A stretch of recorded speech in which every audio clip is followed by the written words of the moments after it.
welcome to Connections Radio Show, where we talk about ideas that matter. And I'm glad you have made the connection and are with us today. I'm Lori Fitz, your host, and the goal of our show is to explore a wide range of topics that challenge us to see ourselves, our community, and the world around us in ways that get us thinking, get us connected, and perhaps inspired or challenged to do just a bit more because we've made that connection. Our topic today is being a hero and how to be a hero in the face of grief. And we'll be talking with Susan Hart about her new book, Prioritize Your Self-Care, Reclaiming Your Path to an Extraordinary Life. And hosting with me today is Rick Bernardo. That's me. Hi. And I know Susan, not to brag, but I do, for a couple of decades now in various roles. And I'll just start out with what those are because I had to stop counting at some point. But first, as a coffee shop colleague.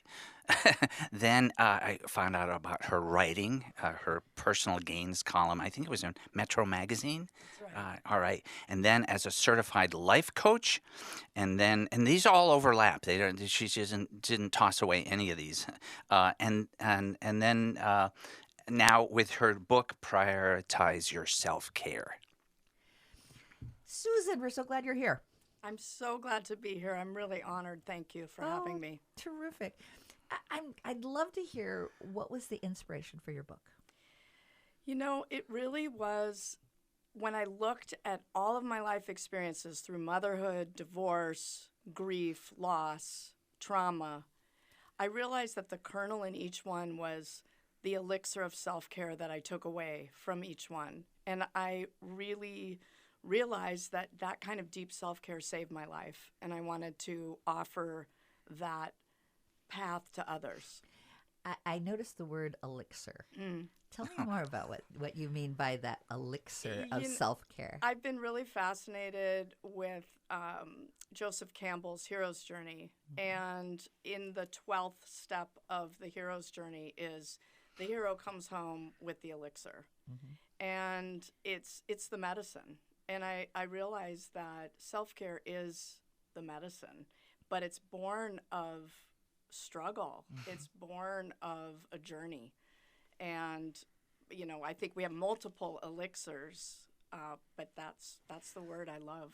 It's interesting because when I love Campbell, he's a fascinating hero's journey to face our world. Sometimes when you bring the elixir back, not everyone appreciates it. And I think what you're doing by bringing this elixir, this may be some foreign concepts to some folks. They may not understand what the elixir means. Yeah. And I think your book and sharing your story helps people connect to ways that they might be able to as well. Was there something that happened that allowed you to have that aha moment about your elixir? Yes. I think it really started when a therapist, I was sharing a very difficult situation on the phone. It was sort of an emergency call, and I had a little baby in the other room, and I was still nursing, and my then husband was nowhere to be found. And she basically, rather than tell me that I was wrong about all the things I was fearing, she just said, "Take care of yourself, Susan." And I just wanted to kill her. I was like, what? And what does that mean? That's a mean thing to say. Take a bubble bath right now? It's almost shaming. There's this like, go take care of yourself. Go Well, do I these, hear pat on your head. I hear it landed that way, but you've got perspective on it now. It that felt, is different. it felt at the time like something so small for something so big. Yeah. And it felt, take care of yourself is a flip thing that we say to people.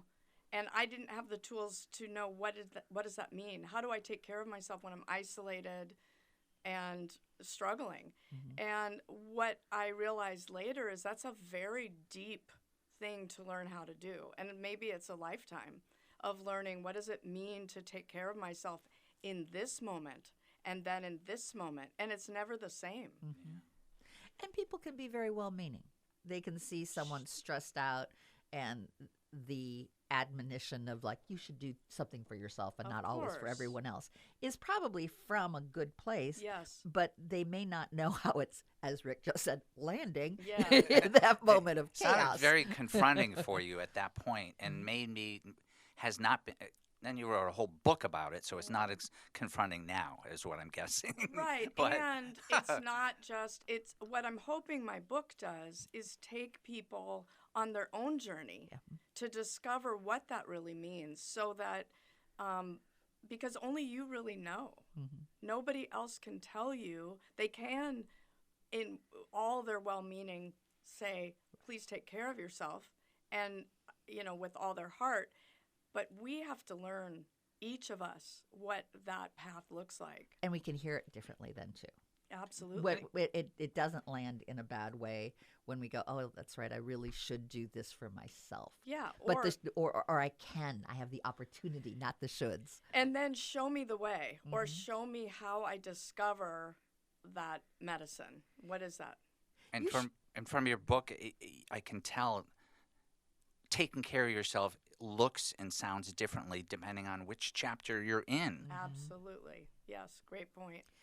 One of the things that you've shared with me is the concept of what I would consider the elixir is you've discovered what it is for love.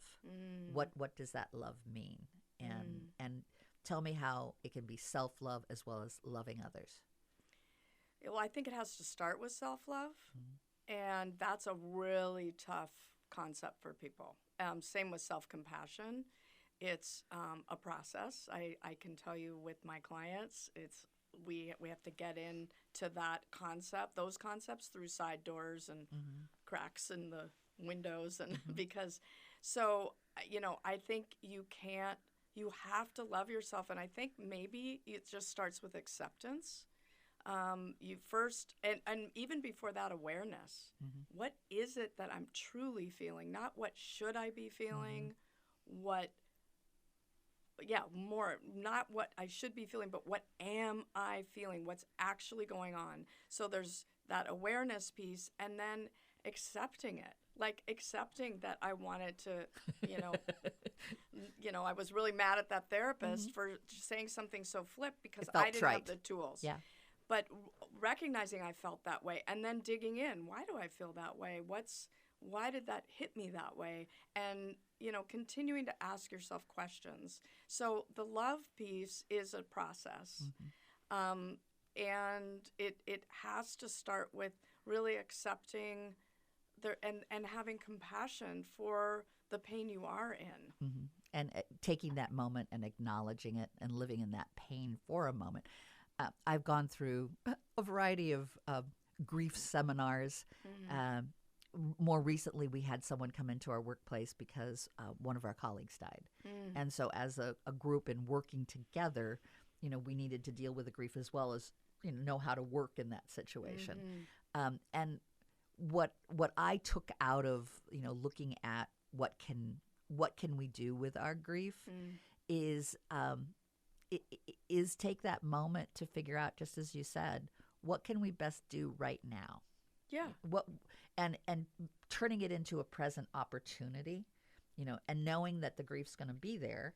Yeah. But what do we need, to balance how we feel and what we do? Yeah. And that's where I think the tricky part is, giving ourselves enough time. There was one person that shared, I feel like if I start feeling it, I'll just cry for days. So, but if we don't and we keep stuffing it, then we have a challenge as well. Yeah. And I think that's a really great point, that sometimes we can't even acknowledge the pain because we don't have the time or the space or the support to really fall apart. And so we just march on. But eventually, the body will let you know. If you stuff that, the body will let you know. Yeah. I'll never forget years ago, in the wake of my divorce, I went to the gym for the first time in a long time. Yes. I came home and I cried for an hour and a half. And for a man of my gender, what that meant was like I connected into my energies and physical emotions and all of that, and I'll never forget. But I needed it. I needed it, and ever since then, if I need to feel something, I do something physical. And I do Great think point. that naturally some people go to their emotions first, and some go to their doing and keeping active, and that doing allows them to feel like they're working through. But the combination of Right. allowing ourselves to have both, even though Yeah. I naturally come to doing first, Yeah. but then the feelings come out eventually. Eventually.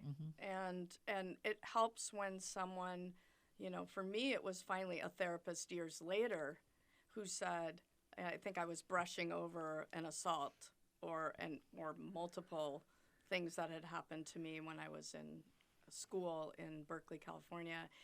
And and I sort of dismissed and, oh well, move on. And she said, Susan, can you just give this just a couple of moments?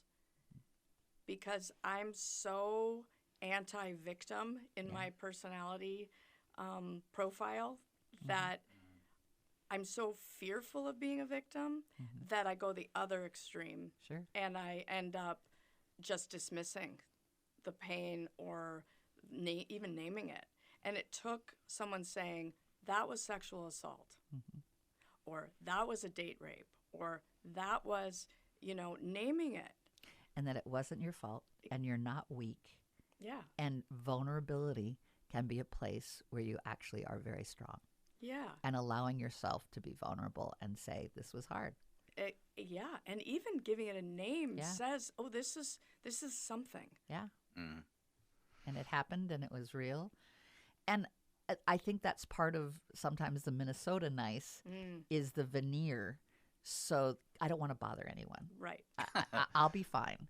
I'll be fine. And I am fine. Yeah, and everything will be fine. And that takes on a challenge. So with that, I want to make sure we give your website. The website is Wild Heart Coaching. Wild, H-A-R-T, coaching.com is her website. Go there, and we'll say a little more. Book signing. Book signing is on the 27th, which is actually tomorrow, 3 to 6 at blackstackbrewing.com.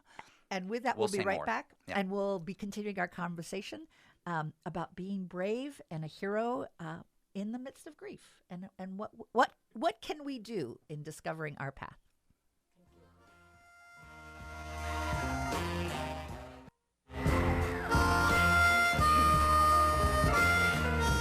Good morning. I'm Lori Fitz, and welcome back to Connections Radio Show, where we talk about ideas that matter. And I am so glad that you have joined our conversation.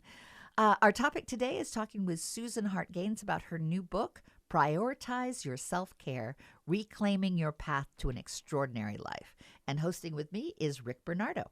I am Rick Bernardo, and I know Susan going back some decades, first as a writer, and I want to say a little more about that. Metro Magazine featured a series of writing that is very, I would say maybe the foundation for a lot of what's in her book, because she wrote a series. Her name is Susan Hart Gaines, and her series was called Personal Gains.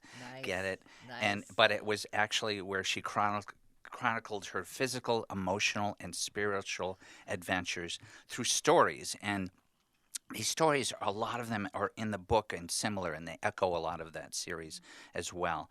And about taking care and prioritizing self-care. We were talking about grief and other parts that may trigger or need taking care of ourselves. But what I got from the book is it's always something that if we don't do, something's going to catch up with us one way or the other. It's not like really a choice. True. That's what it seems like. True. I think the body will speak to you. And I had, there's a lot of delayed grief. I think grief is really essentially about losing something or a call to reclaim something. And for me, the body, if I push that down too long, I would, for me, get muscular pain, chronic muscular pain. And I told myself, oh, it's just about, working out and being a martial artist and tough it out and keep going. And I finally realized I needed to sit down and listen to what was going on. And it was really, pain started being a call to stop and ask myself what's going on. You have a story about being in the Sierras and that helping you to discover being the leader within. Tell me about that. So when I was 17, I went on a wilderness survival course, essentially, 24 days in the Sierra Nevada wilderness. And 3 days of it were solo. So, and back then, they didn't feel they needed to do a visual check. I guess they weren't as worried about liability. So I literally did not see a human being for 72 hours. I built up a rock cairn every day, and then I was told to be out of sight. The leaders would come by, knock it down, and that was our only way of knowing that I was okay and they had checked on me. And there was no food. We were supposed to fast, and it was supposed to be a vision quest. And so, you paid for this. yeah, I'm sorry. actually, it was part of my high school graduation requirement. Wow. So as I do a lot of things, I didn't want to do it.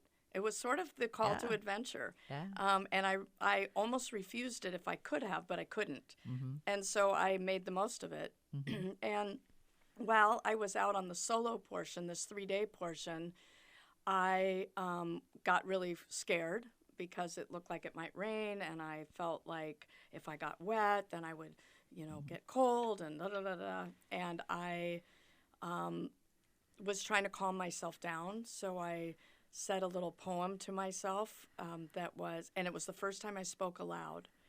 And I said, "It's nice to know that if it rains, I'll be okay." Mm-hmm. It's nice to know. And I just kept rocking back and forth on this rock, overlooking this ravine. I was above the timberline, and I probably weighed 98 pounds. Mm. I mean, I had not had food, and it was a very rigorous. And as I said that and rocked back and forth, 3 deer came up from the ravine, a buck, a doe, and a fawn. Mm. And I froze, and they froze. And I realized, well, wait, they came when I was talking. They're very intuitive animals. Mm-hmm. And so I kept rocking. And as I rocked, they grazed. And they just stayed around me. And it took me years to really absorb that story, like just the gift of being able to call them, essentially, these prey animals that are, and I say prey because They're creatures of prey. Yeah. they are creatures of prey. Yeah. And they depend so much on being able to trust what's around them. And they trusted me, and they came near me. Mm-hmm. And these were very wild deer. And they These- felt safe. They felt safe, and it made me realize that everything will be okay if I trust my deep knowing. Mm-hmm. And that was the beginning of, something, of being a leader, but in a very deep way, of a leader who belongs. So when you were able to self-care and take care of yourself, you created a space where others could feel safe and care for themselves, which I think is part of an interesting concept, that doing self-care actually can help others. So if your mindset is to be, how can I best support others, which caretakers and folks that want that, being able to take really deep care of yourself first and create that sense of safety for yourself first may very well be the key to be supporting others to feel safe too, so that they can be on their journey. That makes perfect sense. Yeah. And I think that is exactly it. It's not we're not separate. Mm-hmm. We're part of something really, I believe, very big. Mm-hmm. And to have that moment where I felt so small and so completely alone, like there weren't even trees there. And to have these animals come up and basically say, Acknowledge. that you're part of us. You're part of this world. In Ojibwe, Native American, each animal has a medicine, Yes, and the four-leggeds are our brother and sisters. for sure. And the Native Americans believe that the deer has the spirit of gentleness. It does. And innocence. Mm-hmm. And there's that sense of and innocent is, really fresh and clean, and seeing things, it's truly being a white belt. And so to give you that support and that medicine was lovely for them to do as well. And to reinforce that gentleness. I felt so seen and loved and held, And with that, I want to make sure that Rick shares how to get to your website as well as a book signing coming up. Yes. I love that the deer said, let's chill and eat. Oh, it's good. What do we do? Let's eat. What we want to do is point Website? out their website, which is wildheartcoaching.com. And she's also got a book signing 3 to 6 at blackstackbrewing.com is the website. Oh, um, good. As I'm well. glad you know what it is. 3 to 6. 3 to 6, so you can check it out 3 there. to 6, come in and let's just meet and greet and get a beer if you want a beer. And we'll be right back, and we'll have more to share about how to be with yourself and what does self-care look like. Good morning. I'm Lori Fitz, and welcome to Connections Radio Show, where we talk about ideas that matter, and I am very glad that you've joined our conversation. We're talking with Susan Hart Gaines about her new book, Prioritize Your Self-Care, Reclaiming the Path to an Extraordinary Life. And hosting with me is Rick Bernardo. I'm Rick Bernardo, and I know Susan Hart Gaines for some years in different roles. And one of those roles also was in her experience in martial arts and fitness coaching.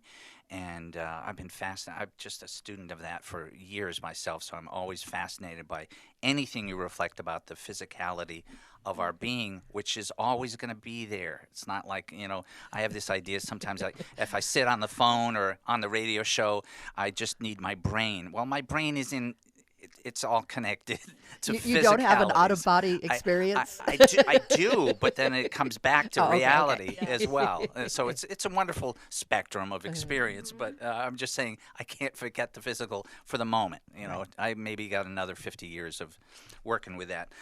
Your book, by the way, is a wonderful chapter by chapter. It's so personal, and it's not just like I'm going to be your coach and here's what you do. It's really, it goes deep into your life. And it was such a page churner.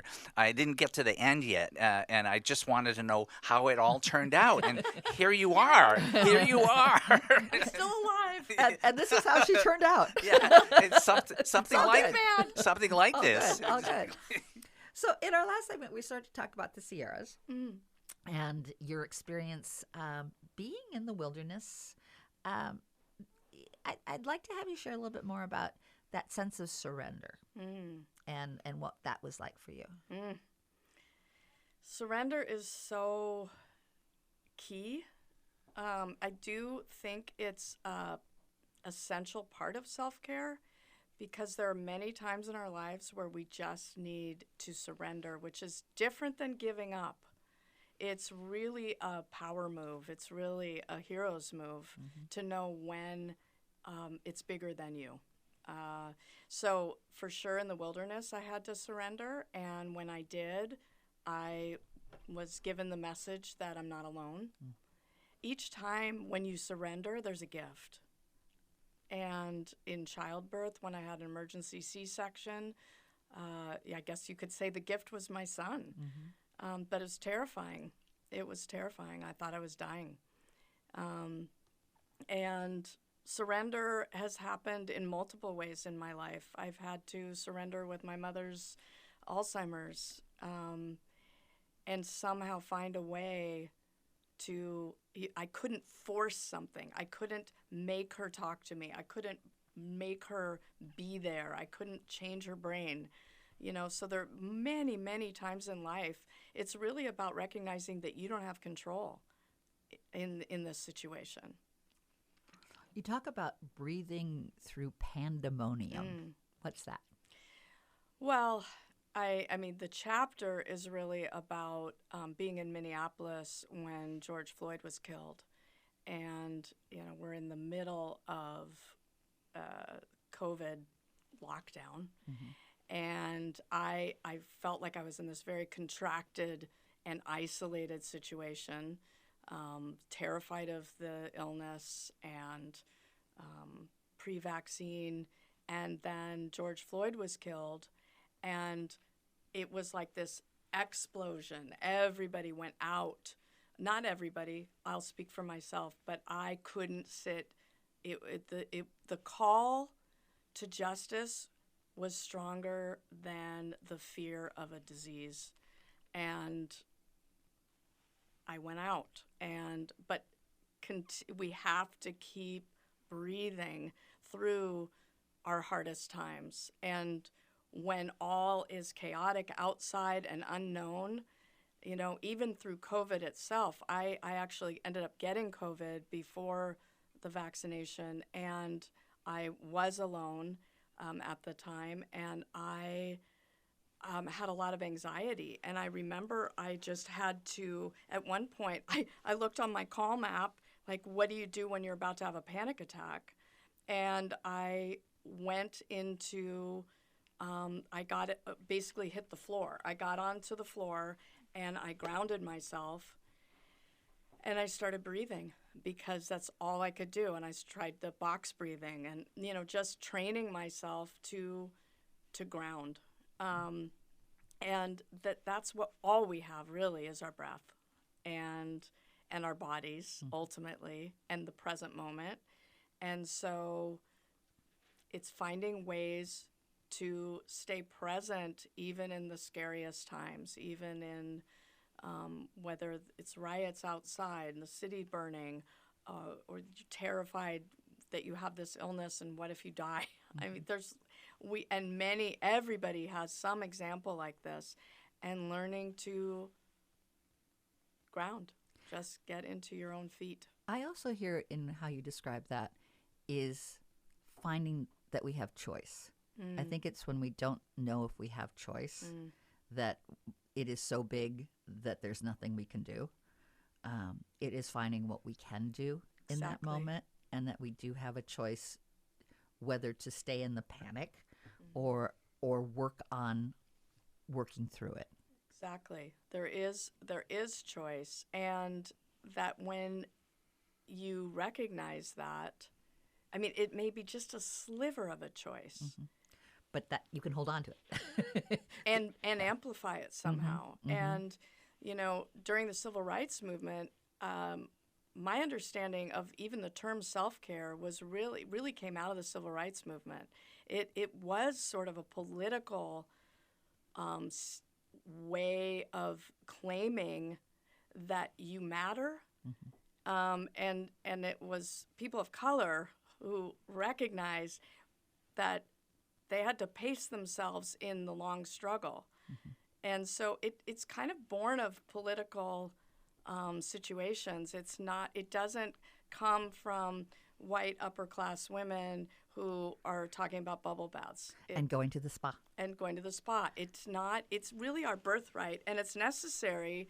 And I'm not saying this is only for political situations, but whatever it is, I also work with a lot of doctors. They have to practice self-care in order to keep being of service. So whatever it is that you're doing that's of service, you need to take care of yourself. But it's not a nice to have. It's a necessity.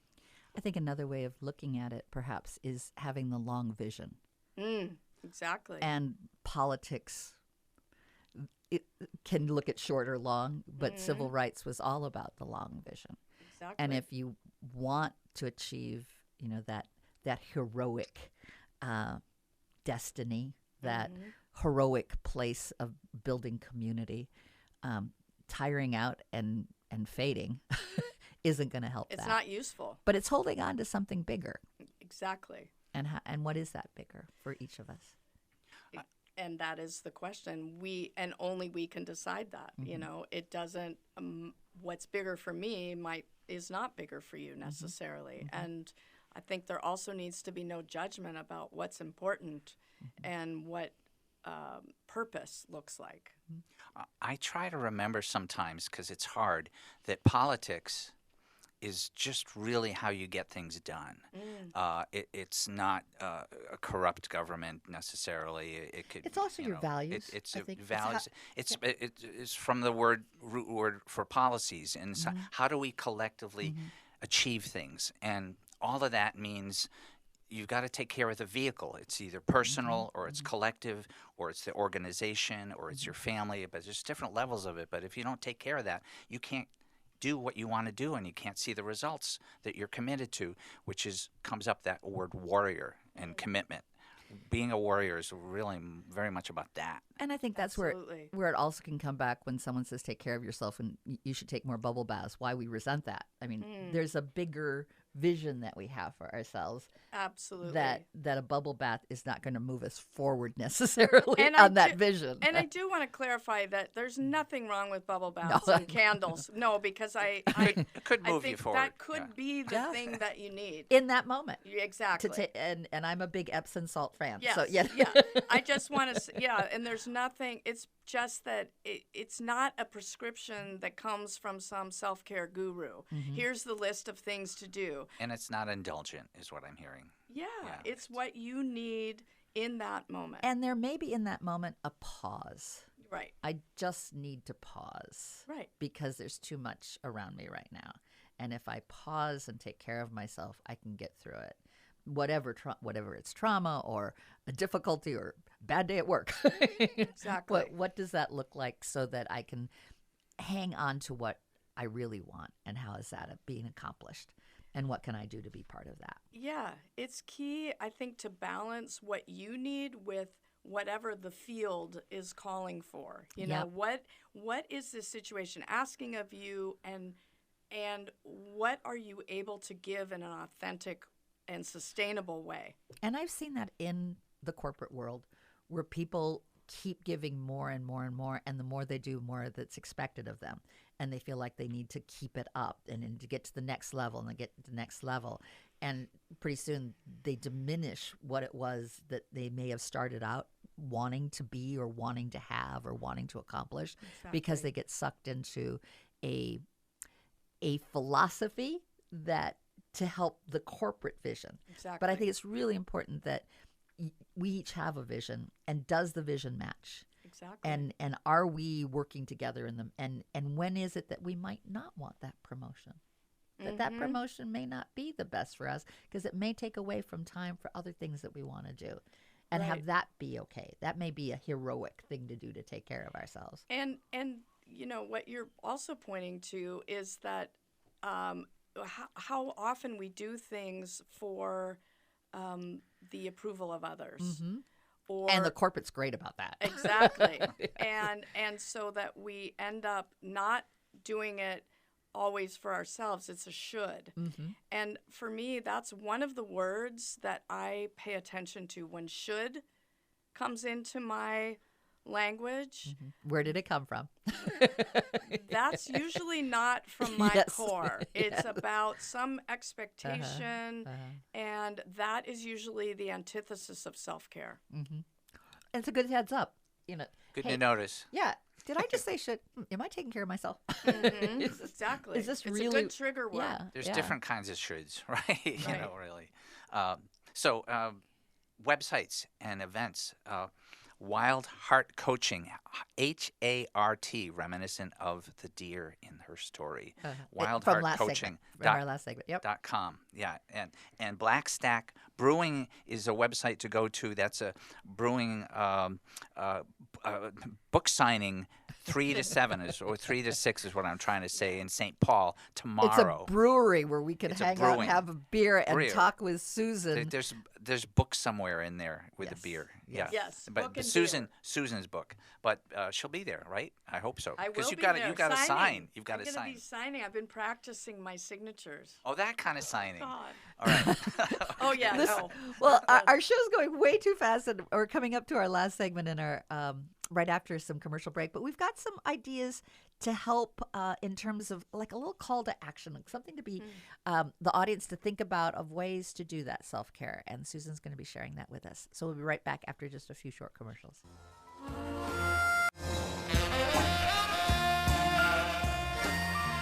Welcome back. to Connections Radio Show. I'm Lori Fitz, your host.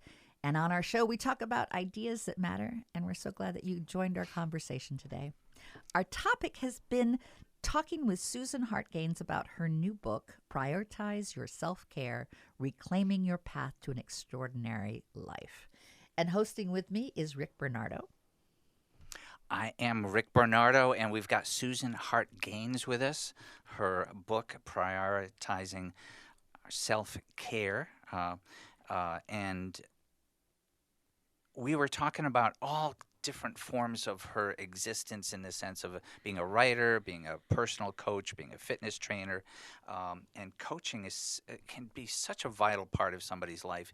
It can happen formally or informally, but I know without bouncing things off of other people in dialogue, even if it's in dialogue with nature, I don't achieve what I want, and I don't have. So coaching, I always see as such a vital thing, and it can be key in our path of healing, which is very much about what your book is about. Say a little more about the nature of healing, because it can sound very much like we're broken and, I got to fix this.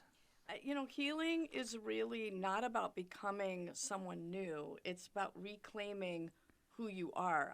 I don't believe anyone is broken. We're all whole. And it's about coming back to that wholeness and remembering. So healing is a way of coming home to yourself. And throughout the show, we've talked about our heart. We've talked about love. You also mentioned it's not something for the faint-hearted. No. Tell me about that. Yeah, it's really about, I really want to dispel the myth that there's something soft and self-indulgent about self-care. It's not. It's really for the warrior. It's not for the weak or faint of heart. It's for the rebel. It's for someone who, it's an act of resistance to claim your time, yourself, what you want in the face of all the shoulds. I love how you put self-care is a sacred rebellion. And it is. Give me a little bit more. It's our birthright. It's not, again, this thing that, we do with our money. Sure, if you have money, you might go away somewhere great. But even that is not a guarantee that you are going to take this sacred birthright and truly listen to yourself and take care of yourself. That echoes so much with any time. I've got friends my age that can't walk anymore. It's because they didn't take care of it. I'm blaming them. But I stop and take care of myself and focus on that only because I have clear vocational callings. And I'm protecting that. I'm protecting what I was born for. And that, you see, I'm almost getting righteously rageous because it's hard to do that in our culture. Yeah. Yes. Just to give permission to stop and I'm taking care of what I was born to do, so I can do it, Absolutely. Or I can be it. What I think is interesting is that we're talking about a sacred rebellion and what we're born to do. And on the other hand, there's some of these, what you do in exercising and running and being out there is also very practical. There's a practical side. There's a sacred side. There's a sense of what our mission and what our purpose is. But with that, you've got some very practical ways of looking at it, which I think is really nice. Yeah. And what works, again, for Rick or you may not work for me. So, not everybody's a gym person, for example. Yeah. Not everybody connects to their body in that way. And any act of physicality can be sacred. It can be a way to actually spiritually connect. And it can be practical. And it is practical. But if you don't love it and you don't feel a connection to it, you won't keep doing it. Yeah. You have a suggestion about pausing. That's one of my favorite. I just need to pause because it's like my brain just needs to catch up. Yeah. And I need to just let the body and the brain reunite and figure out what we're doing next. Absolutely. Because you can feel tilt at a certain point, and time and breathing. And connecting to nature, for me, is one of the things that's really important. Connecting to And you have overall in your book this sense of whatever you're doing, do it in such a way that it makes you want to do it again. exactly. You know. Yeah. Reinforce it for yourself. Yeah, if you don't do that, it's just a recipe for Failure. It's good You want to do- resistance. And looping back to your first elixir, it's good medicine, not bad medicine. Exactly. And what makes it good is, does it fill your soul? Does it? Yeah. Do you feel good doing it? So the couple things what our readers want to know. So tell us a little bit about that. What our readers want to know. What our audience or what your readers will want to know. Yeah, that self-care is for everyone. Self-care it doesn't have to cost a dime. It could be pausing for 10 minutes or less. It could be pausing for 3 breaths that are completely present. It's it could be taking a walk. It could be anything. It's all, you have access to everything needed for self-care. So what you're saying is you do you. You do you. And it sounds simple, but it takes some But focus. figuring out how you Yeah. are Yes. is really In important. any given moment, Yeah. right? That's a lifetime journey. I know It we have is. some call to actions. Prioritize Your Self-Care is on Amazon Books. It's both in Kindle version and it's hardcover. You can knock on that door in different ways. Blackstack Brewery, blackstackbrewery.com is where she will be. Well, she's going to Where be in you the can real find place information. tomorrow. Yeah, Yeah. Yeah. And I don't even know book if signing, they'll find 3 to 6. information at the .com. So just show Well, up. it's just to get the address. Oh, right. Prior yes. Avenue. Absolutely. Because it's in St. Paul. There's It's a clue. in St. Paul, 3 to 6 p.m. on Sunday. Yeah, exactly. And wildheartcoaching.com is Susan's website. HART for the heart part. Wildheartcoaching.com, her website, is a wonderful set of resources for you. There's one particular resource, isn't there? What? Oh, there's lots of good resources. Yeah. Yeah. And we have about 30 seconds. If you'd like to share, what would you like to end with to impart to our audience about you and your book? Yeah, just that self-care is an act of bravery and that you matter. Everybody matters, and you matter. You must take care of yourself. And if you're one of those people that goes out and takes care of others, you matter even more. Take care of yourself. And what I'm hearing you saying is sometimes we diminish who we are and what we need. Absolutely. And if we can make sure that we realize that we're important, others will too. Absolutely. Just like that deer. Exactly. Thank you. Absolutely. We're delighted having you here today. Thank you so much. Thank you.